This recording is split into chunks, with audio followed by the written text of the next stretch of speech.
Aston Martin chief executive Andy Palmer is sitting in a rustic Tuscan villa on a sweltering summer night, but his mind is thousands of miles away. He's ruminating on the United States, a lucrative market that could secure Aston's future as an automaker that has proved elusive for decades. The reason? Aston has an identity crisis. Sure, Americans know what Aston Martin is. Mostly. Palmer compares it to the British game of cricket. Many Americans have heard of it. They might even have a vague notion of what it is, but that's about as far as things go. It's the same with Aston. Candidly, Palmer places the blame squarely on his company, admitting Aston executives have been complacent about America. "We've got some work to do in the United States.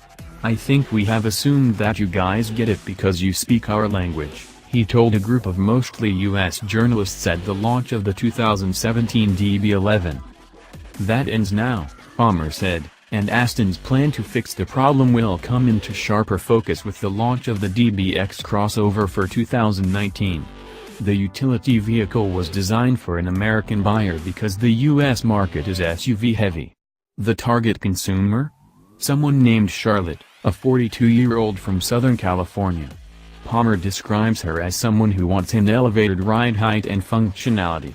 "She's looking for that safe, secure feeling," Palmer said. The company is adding 750 people and building a factory in Wales to produce the DBX. The site will be able to make 7,000 units annually, which dovetails with Aston's goal of making 7,000 sports cars per year. It's an ambitious plan for a company that made 3,615 cars in 2015 and posted an operating loss. This potential growth is still a few years off, meaning the brand's new DB11 must be a success.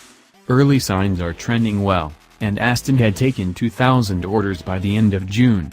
After that, the company will redesign the Vanquish and Vantage and add the usual open-top variants. Aston's investors have already funded the sports cars and the DBX, and product development spending rose 40% in 2015. Aston's ownership group includes a Kuwaiti consortium, Italian backers, and a minority stake held by Daimler, which provides technology like infotainment and V8 engines. In total, Aston plans 7 new vehicles in 6 years. Sports cars and a crossover are the pillars of Aston's plan, but niche businesses, like the AMR-B001 hypercar, the limited-run Vanquish Zagato, and the Q customization business are also critical, reinforcing the traditional sporting notion of Aston. Electric vehicle technology will also play a role. The DBX crossover concept was an effort. All of this makes up Aston's new identity. "We're not the fastest red car. We're not the snazziest yellow car. We're not the largest plus. We're Aston." Now, his job is to communicate the vision to Americans.